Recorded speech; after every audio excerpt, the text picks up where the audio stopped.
Maharashtra news, जागा विचारांची, दिशा नव्या महाराष्ट्राची। आपण पाहत आहात GD9 महाराष्ट्र न्यूज।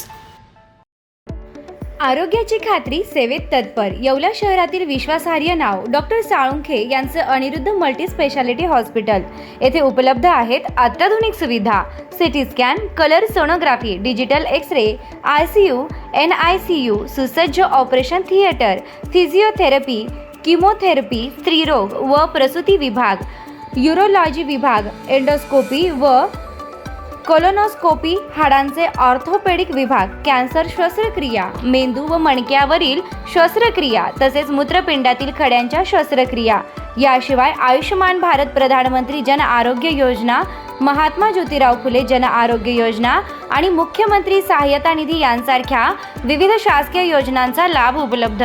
आणि आता उज्ज्वल करिअरसाठी अनिरुद्ध नर्सिंग कॉलेज येवला येथे बेसिक BSc नर्सिंग प्रवेश प्रक्रिया सुरू आहे।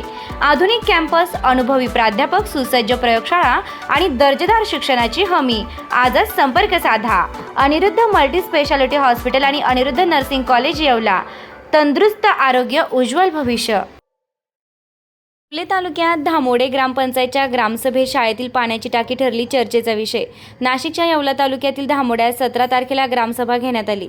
या ग्रामसभेत शाळेच्या पाण्याच्या टाकीवर 1,73,000 रुपये खर्च दाखवण्यात आले। त्यावरून भैया गायकवाड या रील स्टार तरुणानं पाण्याच्या टाकीवर चढून ग्रामपंचायत अधिकाऱ्यांना जाब विचारला। त्याचा व्हिडिओ सध्या प्रचंड व्हायरल होत आहे। अशी टीका 40 ते 50,000 रुपयात मी बनवली आहे, एवढा निधी जातो कुठं? वॉल कंपाऊंड, बोळीबाळीतले रस्ते आदी विषयांवर रील स्टार भैया गायकवाडनं बोलून दाखवलंय। GD9 न्यूज महाराष्ट्रासाठी गजानन देशमुख येवला।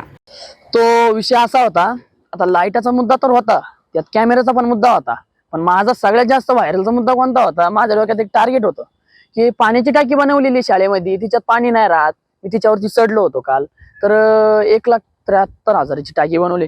तशी टाकी मी एक 40-50,000 मध्ये बनवलेली। माझा मुद्दा असा आहे की राव, एवढा पैसा तुम्ही एवढं सगळं काही करते, पण टाकी तशी का बरं नाही बनवलेली? तिचे काय थायलंड वरून आपले नळाला बसवले की तिला? माझा तो पण मुद्दा होता। आणि भरपूर गावातले काम बाकी होते, गावात बोळ्या बाळ्या आहे, त्याच्यात रोड नाही, गरीब लोकांना रोड नाही, पाणी तुंबतोय, त्याच्यात मुरुम टाका तुम्ही सध्या पुरता। तुम्ही जर काहीच करत नाही तर उपयोग काय त्या ग्रामपंचायत? एवढा निधी कुठं जातोय? जर तुम्ही म्हणतात कंपाऊंड केलेलं आहे, आता कंपाऊंड कसं केलेलं आहे तुम्ही? 25 लाखाचं कंपाऊंड केलं। 25 लाखाचं कंपाऊंड एवढं अर्धच केलं, मग पूर्ण का नाही केलं? तो पण मुद्दा आहे ना, असं नसताना राव। त्याच्यामुळे मी काल टाकीवर पण चढलो, एवढे पण पब्लिकने सपोर्ट केला। धन्यवाद।